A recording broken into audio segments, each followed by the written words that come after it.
Coming from the farthest reaches of the universe to challenge the worst villains on Earth are the most powerful heroes ever in the battle of the Super Powers Collection. Welcome to 5 Points of Articulation. Today I'm taking a look at the new DC Direct Super Powers Kilowog by McFarlane Toys. Starting off with the packaging, and if I've said it once, I've said it a million times, this is my favorite part of a Super Powers review. Which, come to think of it, probably doesn't sound like the compliment I do mean for it to be. Oh, I love the figure! The best part's when it's in the box and I'm not playing with it! Of course, what I'm really referring to when I say that is all the nostalgia. The point is to make me feel like a kid again, and this absolutely does. I think it's interesting that this has a Green Lantern Corps logo instead of a Kilowog specific one. I'm not sure if that means a Kilowog doesn't actually have a logo, or if this is a great way of giving us ever-increasingly obscure characters from the Corps. Here we have a handy guide of all 33 figures in the line so far. Only 8 of them are Batman, so that shows a lot of restraint. Down here are some vehicles. I will be looking at Blue Beetle's bug ship, but if I'm honest, I have yet to pick up the Whirly Bat. A brilliant geneticist on his homeworld Bolavax Vic Kilowog, trademark, served as Green Lantern, trademark, of Sector 674. Following the destruction of his planet during the events of Crisis on Infinite Earths, trademark, Kilowog trained new Green Lantern recruits, teaching essential tools to survive the most dangerous job in the universe. Ezra Miller's agent? I think I've padded out this section,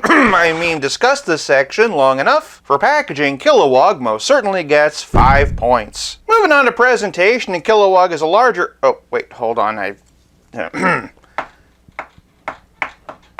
we go. Moving on... Wait, perfect. Moving on to presentation, and Kilowog is a larger character, standing at 5.5 inches. Not surprisingly, he's a completely new sculpt, and to be honest, there's not a whole lot of reuse potential for him moving forward. Other than our Kilo, I don't really know what they could do with this body, and even then, they'd still need a lot of new parts. From the top, and one of the best parts of Kilowog is his adorable pig-like face, at least ways I think it's adorable. This includes those little ears, the deep-set eyes, and of course his snort. They actually did sculpt some wrinkles on the body, and that's a very nice touch. And looking at the Green Lantern logo, I've got to admit this is very crisply painted. Additionally, the signet on the Green Lantern ring is very well sculpted and clearly visible, and you'll be happy to know he's been given his classic white gloves for when he comes over to see how well you've dusted your house. The lack of white gloves was one of the bigger criticisms of the DC Multiverse version. Driving home that cartoon pig aesthetic, he only has 4 digits on either hand. Wait a minute, Kilowog is a giant humanoid pig? Does that mean he's an orc? Anyway, we've got some Super Powers style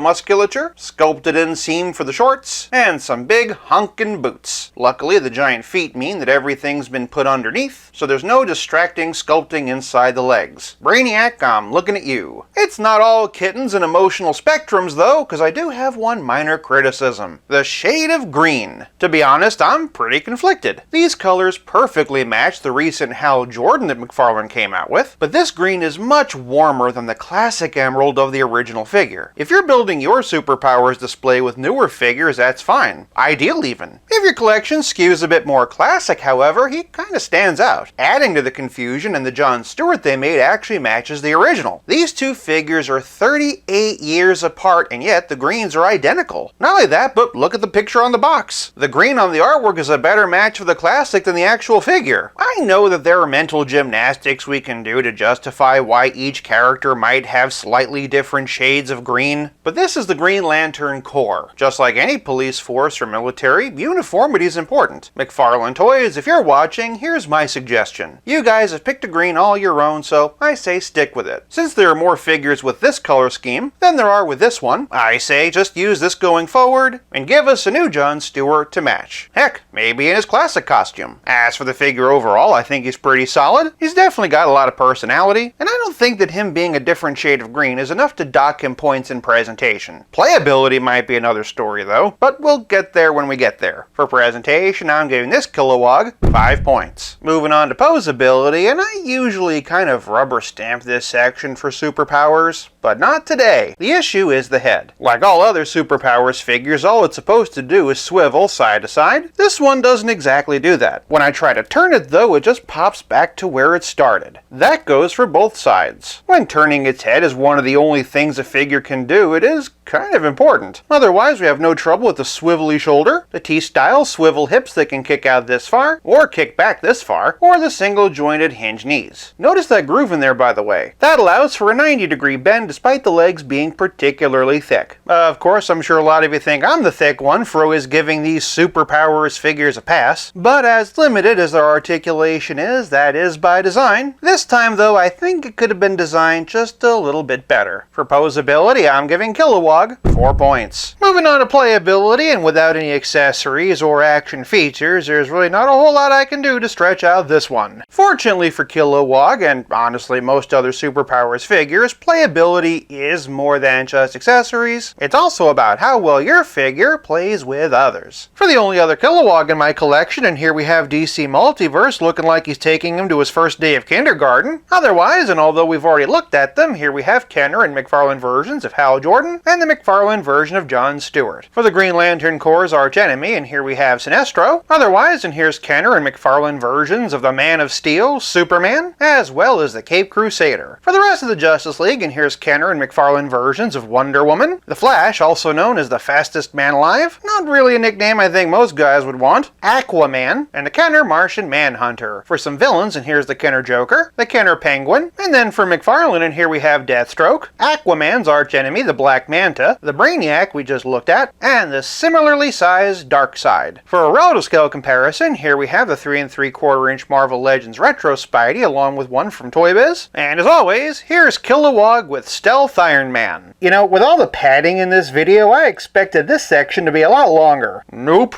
That's all, folks. Could you at least look at me when I'm talking to you? I really wish I could. I am so happy to be getting another large-scale character in this line, and honestly, the lack of accessories is fine. As we discussed in presentation, the issue, of course, is compatibility. Although it's not my preference, as long as the line continues to go in this direction moving forward, it's going to be okay. But again, mixing and matching with what we already have is a bit of a problem. As such, and for playability, I'm giving Kilowog 4 points. This leaves us with nothing left to discuss but the price. Despite his larger size, Kilowog is only $10 just like every other figure in the series. With Hasbro charging $5 more for larger characters like Hulk or Thanos in their Epic Hero series, that's pretty refreshing. I've always had a soft spot for Kilowog, and this Super Powers figure definitely hits the spot. For price, I'm giving this Kilowog 5 points, averaging out to a still very grand total of 4.6 out of 5.